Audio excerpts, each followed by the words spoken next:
ശിവപ്രിയ ജ്യോതിഷ പ്രോഗ്രാമിലേക്ക് എല്ലാവർക്കും സ്വാഗതം.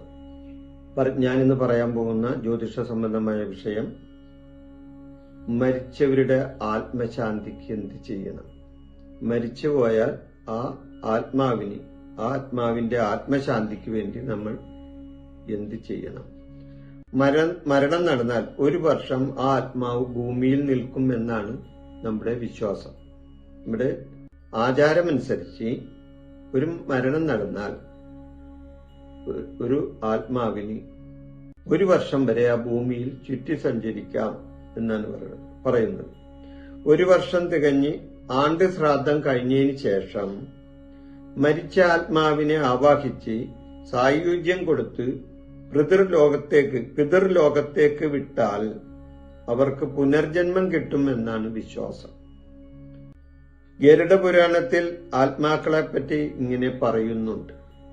അപ്പൊ ഗരുഡ പുരാണത്തിൽ ഇങ്ങനെപ്പറ്റി ഈ ആത്മാക്കൾക്ക് വേണ്ടി ആത്മാക്കൾ എങ്ങനെ പോകും, അല്ലെങ്കിൽ ആത്മാക്കളെ പറ്റി ഗരുഡ പുരാണത്തിൽ സവിസ്തരം അതിനെപ്പറ്റി പറയുന്നുണ്ട്.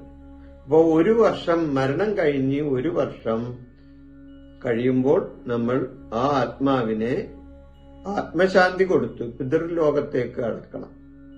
അതിനെയാണ് നമ്മൾ ആണ്ടാണ്ട് ശ്രാദ്ധം നടത്തി ആവാഹനം നടത്തി അവരെ എവിടെയെങ്കിലും കുടിയിരുത്ത്, വിഷ്ണുവിലോ ഒക്കെ നമ്മ ലയിപ്പിച്ച് കുടിയിരുത്തുന്നത് ഒരു പരിപാടിയില്ലേ. അപ്പൊ ആ പരിപാടി 1 വർഷം കഴിഞ്ഞാൽ ചെയ്യേണ്ടതാണ്.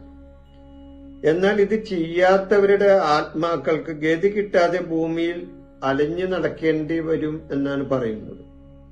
ഇങ്ങനെ ആണ്ട് ശ്രാദ്ധം കഴിഞ്ഞ് ആ ആവാഹനം നടത്താതെ അവർക്ക് അവരുടേതായ ലോകത്തേക്ക് അവരെ വിട്ടില്ലെങ്കിൽ ആ ആത്മാക്കൾ ഭൂമിയിൽ ചുറ്റി സഞ്ചരിക്കും. ഗതികിട്ട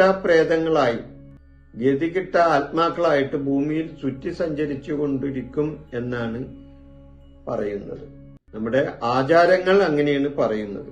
അത് വിശ്വാസമുള്ളവർക്ക് വിശ്വസിക്കാം. ചിലവര് ഇത് അന്ധവിശ്വാസമായിട്ട് കാണുന്നവരുണ്ട്. അന്ധവിശ്വാസമായിട്ട് കാണുന്നവർ ഇത് ആചരിക്കേണ്ട കാര്യമില്ല.